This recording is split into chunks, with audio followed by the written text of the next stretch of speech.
ఈ గిఫ్ట్ ఇస్తే మీరు గ్యారంటీ గుర్తుండిపోతారండి. లేటెస్ట్ కలెక్షన్ తీసుకొచ్చారు, మీరు ఇప్పటి వరకు ఎక్కడ చూసుండరు. ఈ డిజైన్స్ అన్ని చూపిస్తాను చూడండి ఎంత బాగున్నాయో.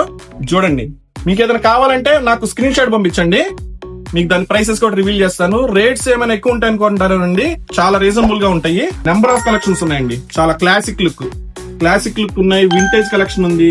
ఇది చూడండి, ఇంగ్లీష్ కలర్ ఎంత బాగుందో, మనకు దొరకవు కూడా కలర్స్. ఇది చూడండి, ఎంబోజింగ్. దీనికి షార్ట్ హ్యాండిల్ వస్తుంది, లాంగ్ హ్యాండిల్ వస్తుంది. ఒక జిప్ కూడా ఓపెన్ చేసి చూపిస్తాను చూడండి. ఇది క్లాత్ స్టైల్, ఇట్లా జిప్స్ వస్తాయి, 3 జిప్స్ వస్తాయి. లోపల పార్టీషన్స్ ఇంకా అవన్నీ చూసే పని లేదు, చాలా బాగుంటాయి. మీ సిస్టర్స్ గానీ, రిలేటివ్స్ గానీ, ఫ్రెండ్స్ కి, ఎవరికైనా గిఫ్ట్ ఇవ్వచ్చు. చాలా డిఫరెంట్ గా మీరు గుర్తుండిపోతారు అనమాట గిఫ్ట్స్ ఇస్తే. చూసారుగా అసలు క్వాలిటీ. చైన్ కూడా చూడండి, డల్ వస్తుంది, స్టీల్ వస్తుంది, వైట్, గోల్డ్, ఇంకా నెంబర్ ఆఫ్ ఉన్నాయండి. ఇదిగోండి ట్రెండ్ ఇంకా ఉన్నాయి, చూపిస్తాను. ఓపెన్ చేయని చాలా ఉన్నాయండి కలెక్షన్, నెంబర్ ఆఫ్ కలెక్షన్. ఇదిగోండి ఫ్లవర్ డిజైన్. దీంట్లో సైజెస్ కావాలన్నా ఏది కావాలన్నా అడగండి, మీకు అన్ని పంపిస్తాను. చాలా బాగుంటే చాలా బాగున్నాయి.